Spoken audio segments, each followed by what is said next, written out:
Hello. I've had people asking what I think about Warzone. It's been a week and a half now. Let's do that. I'm mainly going to be talking about the BR. I have way more time in that than the Plunder mode, but I'm sure that'll come up at some point.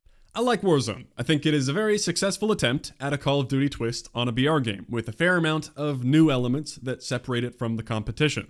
Some I think are great, others I think have pros and cons, but overall it has the main quality of life features I look for to enjoy a BR game. If you flat out don't want to play a BR style game though, then this really isn't interesting to you, and that's fair.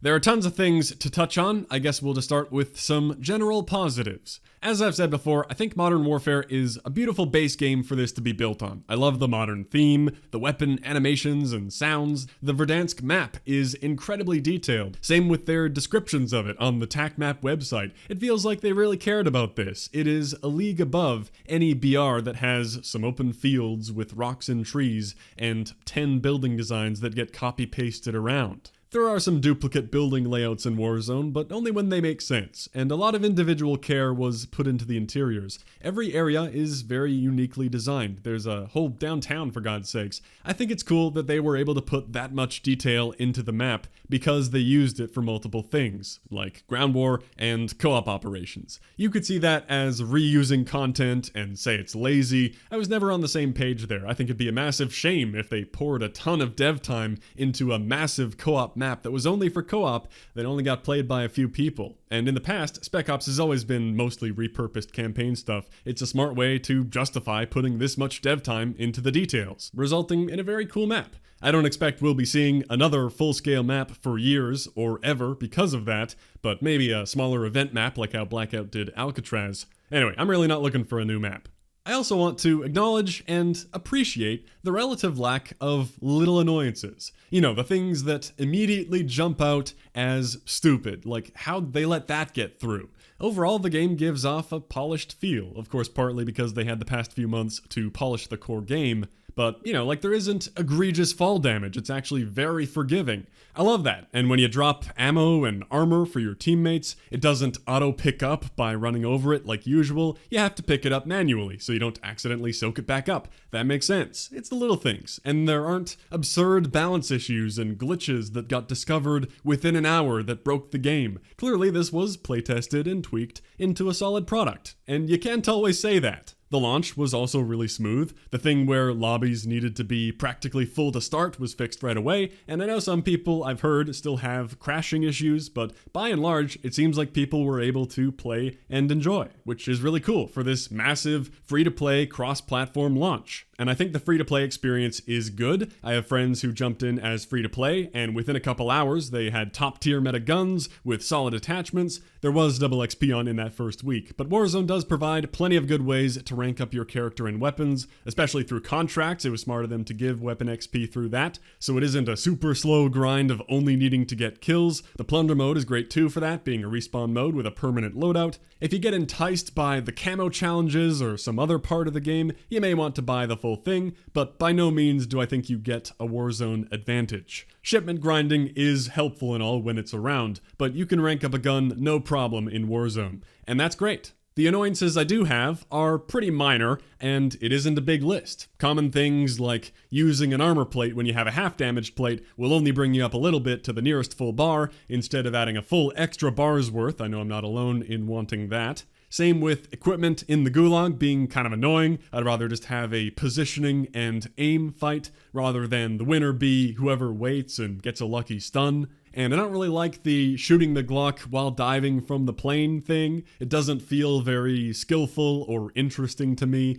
Just an annoyance that punishes you for being a bit lower to the ground than some other dude. I think you should be way less accurate when doing that, but I'm sure people want to do falling trick shots later in the game. I don't know. And I wish I could ping things farther away. The max range feels a little low on that, but that's fine. I can bring up the map, or I can describe using the compass. If we're talking bugs, maybe I've been lucky, but I've barely encountered any. The main thing I can think of is how often, for some reason, when getting close to walls, I get what seems like a blinding first-person scope glint. Not that it shows to other people, it's just very annoying. One time I couldn't repair my armor, I even tried changing the keybind. Killing myself is what fixed it, but then a friend got the same bug in a different game, and that didn't fix it. I don't know. And also the audio. I know I've seen plenty of feedback for that. Inconsistencies in footstep audio and gunfire sounding pretty darn close when it's hundreds of meters away. I actually don't know how realistic that is, but I assume it would be more echoey and distant when blocked by a hill and trees.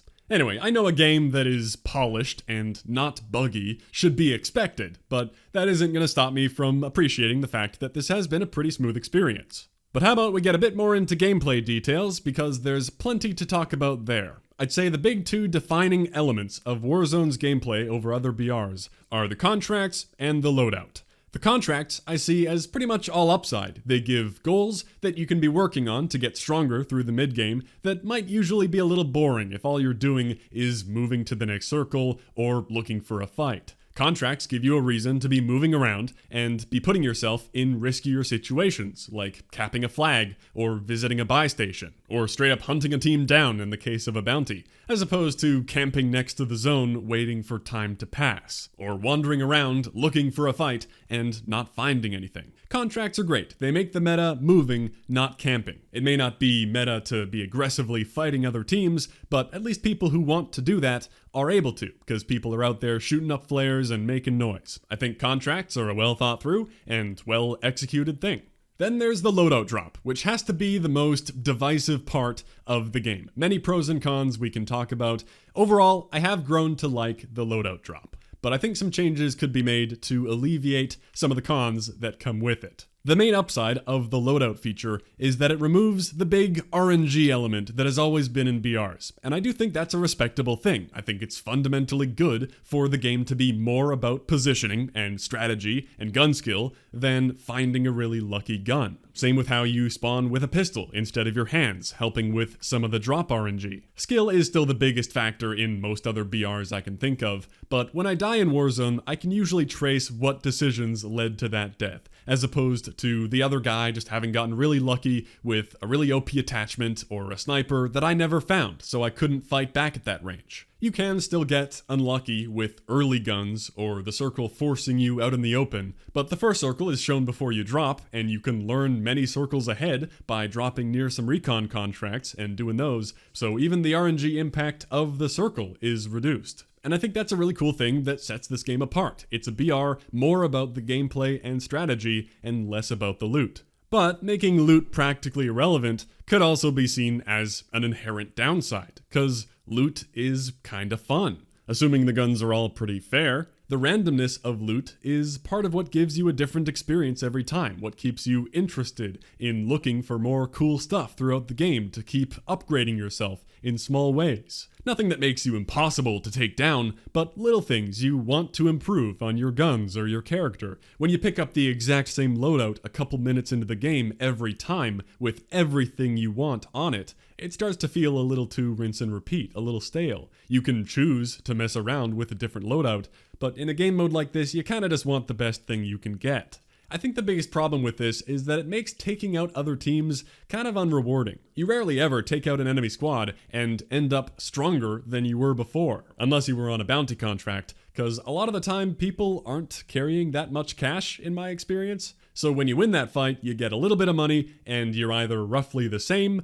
or you lost some armor plates, because both teams are using their armor in the fight, so chances are you may not even get enough back to refill up to 5. And you maybe even lost a teammate you have to buy back now. But even if we're only talking about the armor, that can become a bit of a problem later in the game, when there may only be one buy station left in the area, and going for that is a death sentence, so now your team is low on armor for the next fight. It might be cool if either by spending cash or getting kills, you could somehow upgrade your armor carrying capacity in that game. Still only 3 on your body, I'm only talking about what you can carry with you. And that leads into a way I think the system could be improved. The really simple solution I hear a lot is that the loadout crate should be more expensive, because it's OP, it's too easy to get. And I thought that at first too, and it sounds like the most likely change. And sure, it might be a good thing to do, but it might also kind of be missing the point. Yeah, the drop is insanely powerful for only 6k, but I think the point is that everyone gets it, so it isn't OP anymore.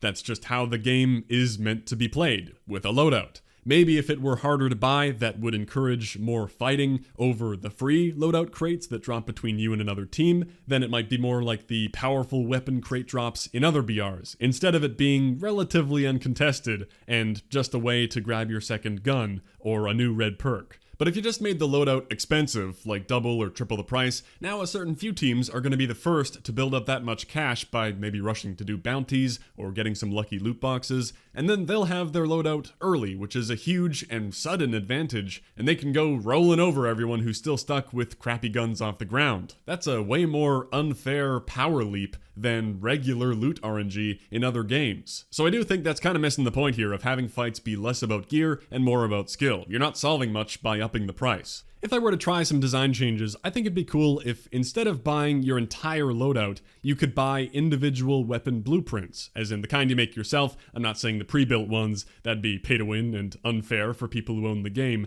but if you don't know, you can save a custom version of your gun. Anyone can do that and put it in your armory. Then in game, let's say you can buy one of your AR or LMG blueprints for 4,000, or an SMG for 3,500. Maybe a pistol blueprint is only 1,000. I don't know, I haven't put any thought into the balancing. I guess at that point it would look more like a CSGO buy menu, and I don't think they want to make that change, and that's fine. That could be overcomplicating things. So maybe something more reasonable, not that I think this will happen either. I wish when you got a loadout out of a crate, it only came with the guns. No perks at all, no ghost, no overkill, just a primary and a regular secondary. And then the perks and equipment could be bought individually in a separate tab of the buy station.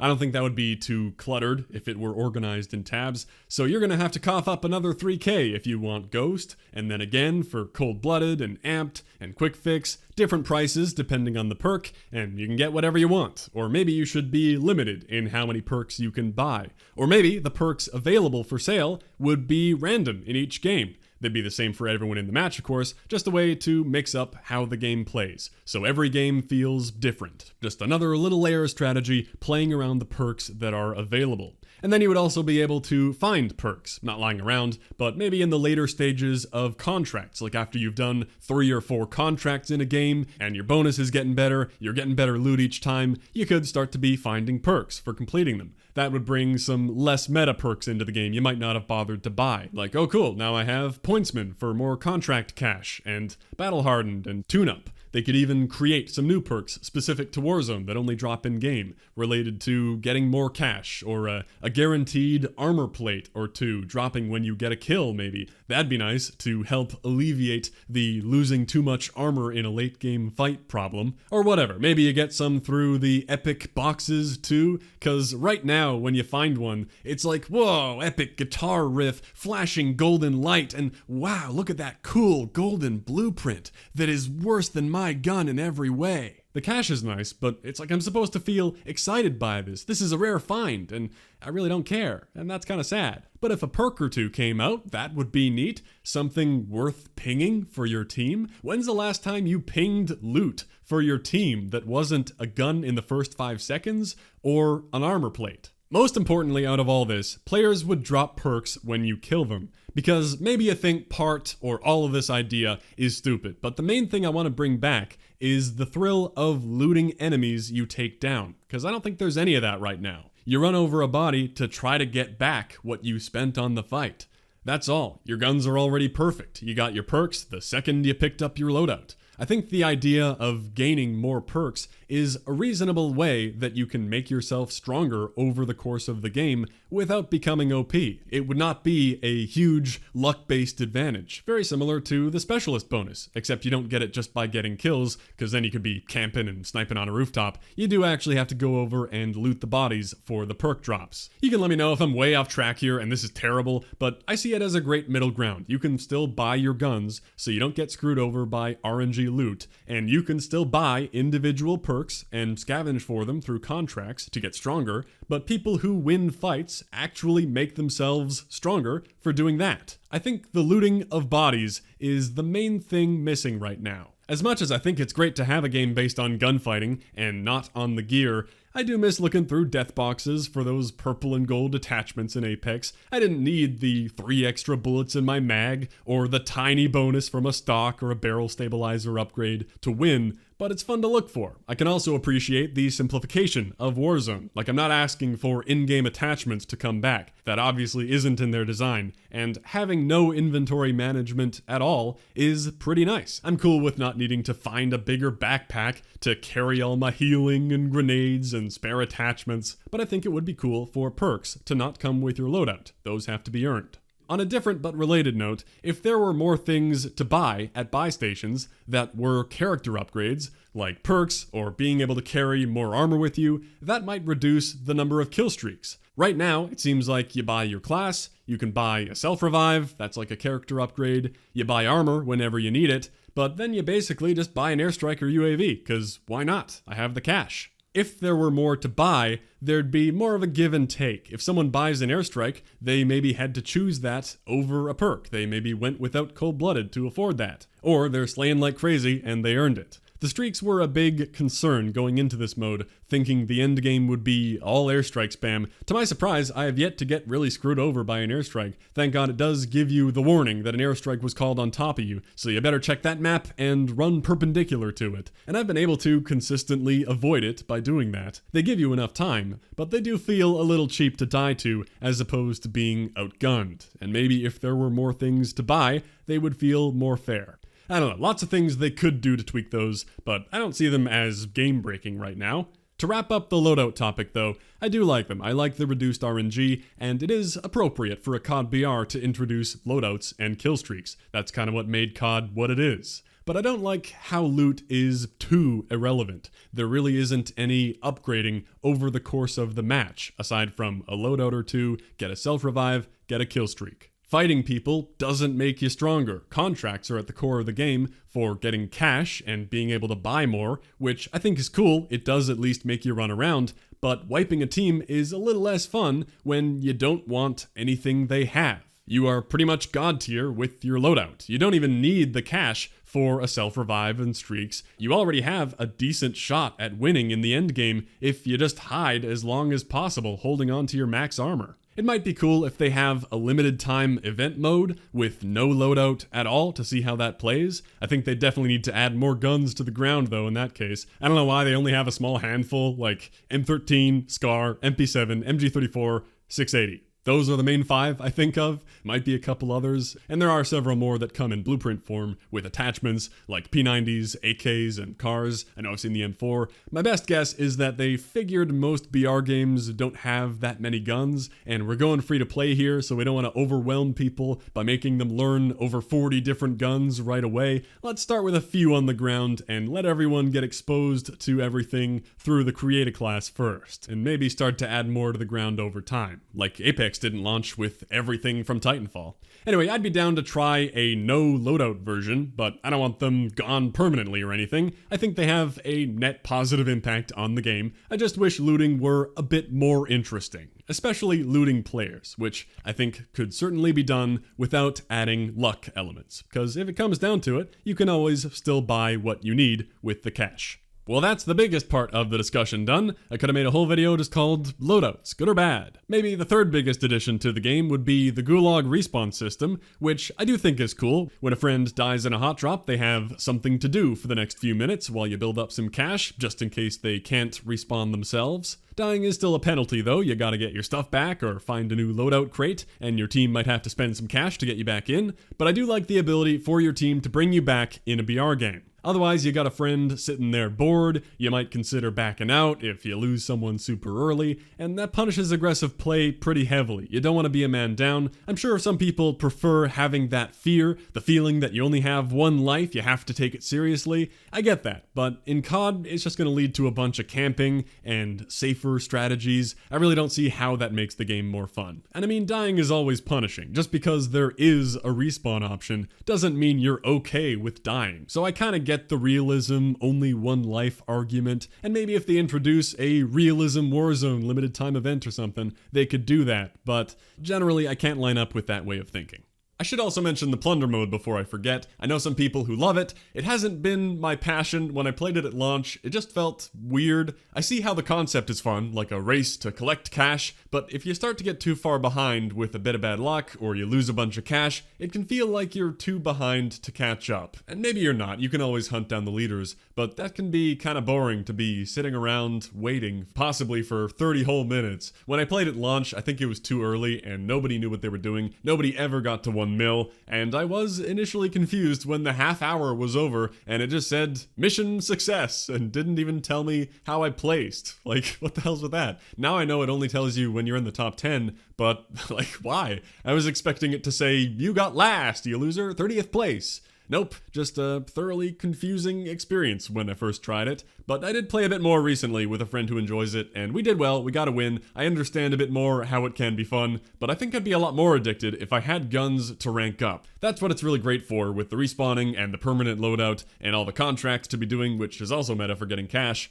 Oh well, I haven't been too into Plunder, but maybe I'm not a good judge of that, because the BR is where I've spent most of my time, and I know Plunder has fans. Now, it wouldn't be a sour video if I didn't end by talking about some progression stuff. Pretty much exactly what I expected happened. There isn't much to speak of in progression world. They didn't make a surprise MMO shooter, as much as I think there's room in the market for one, and I'd love it. We got the 9 mission challenges, which I hoped might be fun to do and make guides for, but they aren't that complex. They all follow the pattern of start a contract at this place, then do a few basic things, and repeat. So I don't know how I could make a guide for that, and the rewards are mostly pretty boring too. Only 3 weapon variants, a lot of similar looking geometric stickers, but even if they were cooler, I would hardly even care. What makes me excited for a grindy type thing is when there's a mastery objective that you get for doing every challenge, even if they were still basic challenges, like if there were a permanent 100%er for a set of challenges that made you complete 100 contracts at every location.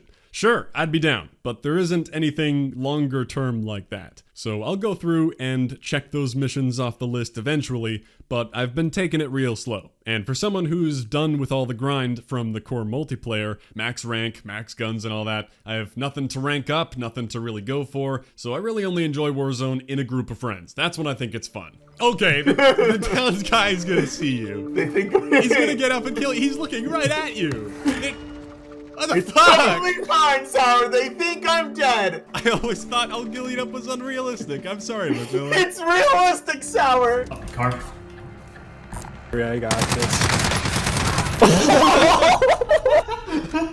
To be messing around, going for wins, Warzone is a really fun sandbox. You can do all the same goofy stuff, like sticking C4 to recon drones, or onto vehicles as a trap, be parachuting around, flying up to high places, going for crazy snipes. It is fun, and fun to win as a team, but not the type of game I would play solo. I have enjoyed some solo BRs in the past, like when I was achievement hunting in PUBG. Those are a motivator for me, but it's generally not for me. Even now that they have added the solo mode, which I think is excellent, and it sounds like it's permanent. I think that's very important for the long-term success of the game. Big win for them not waiting too long to add that. It's weird that before the launch, I remember a bunch of the people who played it early said there were solos, duos, and trios. So maybe duos will be coming eventually too, which would also be fun, but I'm sure they don't want to have too many playlists and risk hurting matchmaking since they are trying to fill 150 player lobbies, and maybe eventually 200, they said. Anyway, because there isn't any kind of long-term goal to shoot for, I can't say I'll be playing a ton of Warzone, which isn't a bad thing. It's fun to hop on with friends, and I don't need every game to be a grindy obsession. I'm honestly not sure if I would enjoy there being a mastery camo in Warzone. It would kind of force you into Plunder, assuming that counted, since it's more of a deathmatch where you respawn with your stuff. But it could get annoying to be using the weakest pistol with the long times between fights in a mode where everyone is armored and using the strongest guns possible. If it were thought through and balanced well, I don't know, it could be fun, but we'll see where they take the game. I am excited for the future of Warzone. They said they have tons of events and content planned, and I mean, of course they'd say that, but I believe it. There really is an insane amount of potential here with this map and the sandbox and player count. There are so many fun modes you can come up with, basic stuff like limiting different kinds of loot, to massive scale team battles, big cops and robbers, or some sort of huge infected horde mode, or a nighttime version. You know how much they love their realism night vision modes. They put a lot of effort into that stuff. I'd be shocked if it never makes its way into Warzone. And then if they added a little bit more of a grindy element, like some kind of permanent plunder you could be earning and collecting outside the match, or some big challenge goals, I might just be hooked. Well, you can let me know how you're feeling about Warzone after the first couple weeks. If you just hate BRs, understandable. If you like or don't like the loadout system, I'm interested if you think my ideas for that made any sense at all. Yeah, Warzone's cool. I can't say I'm super addicted, but I'd call it a fun, well thought through, well-made BR, and I'm looking forward to how it evolves over time. Thanks for watching. I'll catch you next time.